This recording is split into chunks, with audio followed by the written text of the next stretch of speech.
Les filles, comme je vous ai promis, ce soir, on fait le premier soir du rituel sur comment sortir du mode de survie. Ok.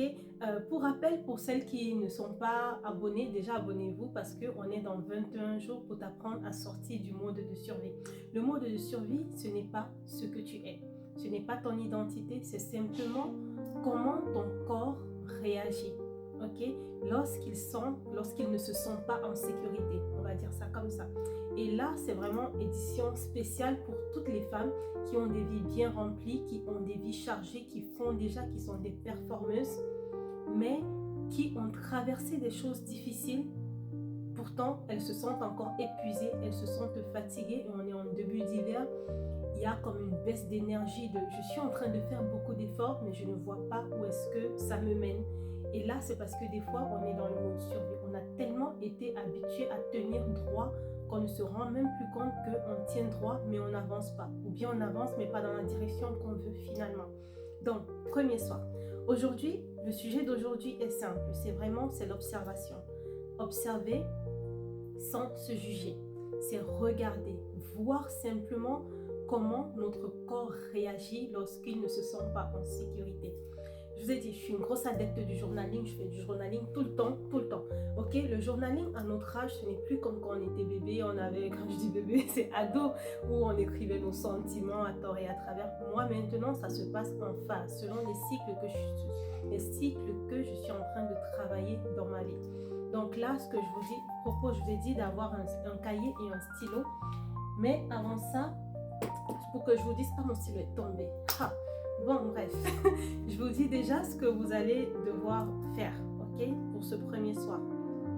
Vous prenez une place quelque part dans chez vous, là où vous vous sentez bien, là où vous vous sentez à l'aise. Et déjà pour le premier exercice, ça va compter même pour ceux d'après. Il faut prendre l'habitude de respirer. Ça veut dire que cet exercice est l'exercice du mode survie. Donc vous posez une main sur la poitrine, une autre sur le ventre. Même si vous êtes allongé, vous avez une main comme ça. Parce que là, du cœur viennent les émotions, viennent l'amour, qu'on accepte ou qu'on n'accepte pas. Du ventre, là, au niveau de l'abdomen du ventre, vient notre confiance en nous, notre créativité, notre acceptation, notre résilience, notre courage. Et des fois, ça a été vraiment mis à rude épreuve. Tout ça, là, quand tu penses déjà, je suis sûre que tu connais 2 ou 3 histoires dans ta vie où ça a été mis à rude épreuve. Moi, j'ai 33 ans, j'ai un petit garçon de 4 ans et demi. Et je ne vous dirai même pas le nombre de choses que j'ai vécues toute seule et que j'ai vécues avec lui aussi, que ce soit la séparation, sa brûlure, le fait de recommencer ma vie à zéro, de changer de boulot, me remettre à flot, réapprendre à vivre, sortir du mode de survie, me réinventer 17 fois. Donc, je m'y connais en réinvention et en sortie du mode de survie. Donc, tu mets la main là et une autre là et tu respires. Tu prends le temps de... Déjà, il faut faire ça souvent, les filles. Ce que je vous dis là, c'est la base. C'est vraiment le basique. Vous pouvez même compter dans ta tête. Tu peux compter dans ta tête quand tu inspires. Compter inspiration jusqu'à 6 secondes. Tu bloques 4 secondes. Tu expires 6 secondes. Tu fais ça, tu respires. Tu prends le temps de te détendre. Tu te dis, je me détends. Il faut que dans ta tête, tu te dises, je me détends. Ce que je veux que tu fasses pour ce premier soir, avant de dormir, pour ton journaling, la première des choses, avant de faire du journaling, d'écrire, il faut que tu penses d'abord. Quels sont les moments de ta journée? Ou quels sont les moments dont tu te souviens où ton corps se contracte? Se tend ou se fige ou accélère? Ça, quand on est dans le mode survie, c'est tout le corps entier qui parle. Le corps entier nous parle. On a des tensions là. Quelqu'un te parle ou tu parles à quelqu'un et vraiment cette personne déclenche quelque chose en toi parce que peut-être la personne, tu ne fais pas confiance à la personne ne te fait pas confiance parce que tu as un antécédent peut-être toi-même ou tu parles peut-être à, je sais pas moi, ton compagnon, ton conjoint, quelqu'un qui te drague, je sais pas, vous voyez un peu le truc et la personne déclenche en toi quelque chose, comment tu te sens?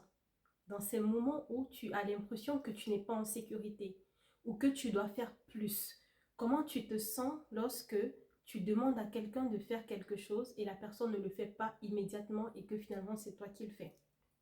Comment tu te sens lorsque tu te réveilles le matin et que tu dois apprêter les enfants? Est-ce que tu te réveilles en douceur? Est-ce que tu te réveilles en courant? Est-ce que tu sors en courant?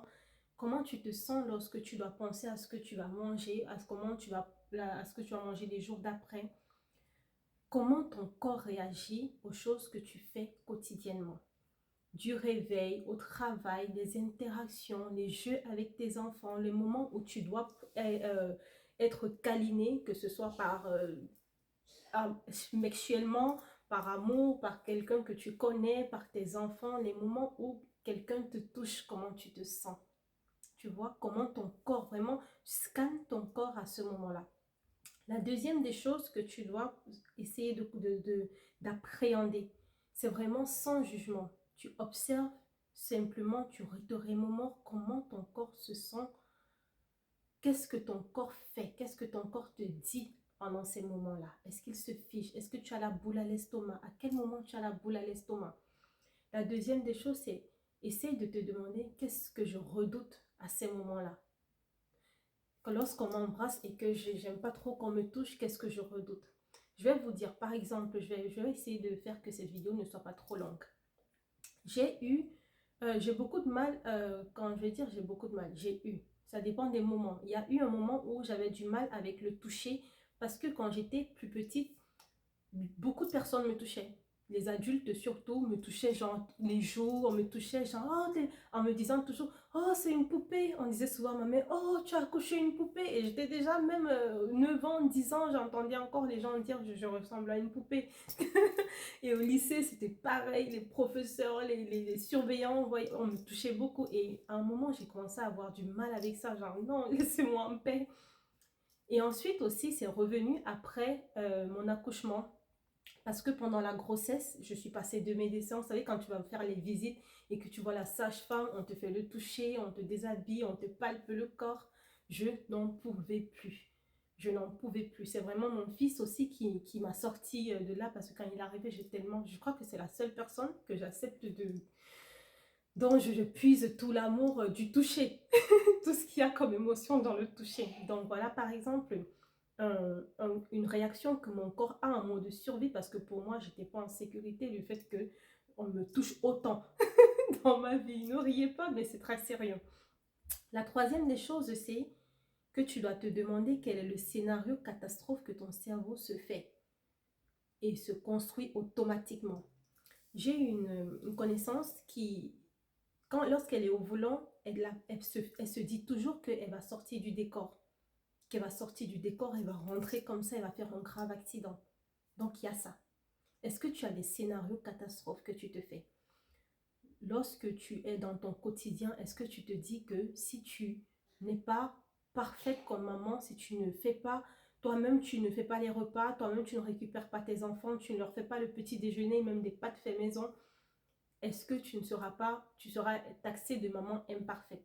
Est-ce que si ton enfant a le moindre rhume, moi j'ai eu ça, j'ai eu tellement peur qu'il ait le rhume parce que je me disais, c'était allié à un trauma.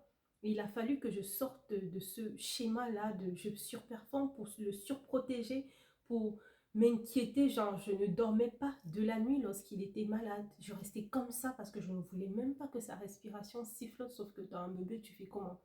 Donc, il a fallu aussi travailler pour sortir de là. Donc, avec tout ce qu'on a dit, que comment tu te sens, comment ton corps réagit, il faut que tu puisses te dire qu'est-ce que tu redoutes. Et en troisième lieu, quel est le scénario catastrophe que tu as pendant ces moments-là. C'est vraiment juste de la patrouille. C'est une mission où on scanne son corps, on essaye de comprendre comment on se sent et ensuite on l'écrit dans son journal. Et puis, il y a une autre façon, comme je disais tout à l'heure, je vous ai aussi promis de vous donner un autre mode de journaling, c'est que si tu ne veux pas, tu n'es pas trop écriture, ce que tu peux faire, et vraiment c'est plus fort que l'écriture d'ailleurs, c'est d'enregistrer. Tu prends ton téléphone, tu enregistres, tu poses et tu parles. Ce qu'il y a de puissant quand tu parles, c'est que tu ne peux pas te censurer. Par exemple, là, je parle, je suis obligée de, si je dis quelque chose qui ne va pas, je suis obligée de revenir, refaire la vidéo 10 000 fois. Donc, ce que je ne veux pas faire d'ailleurs. Donc, du coup, tu t'enregistres et comme ça, tu ne te censures pas. Tu vas être libre de parler de tes émotions. Des fois, même, tu vas aller tellement loin que tu ne sauras même pas. Si tu écrivais, tu allais être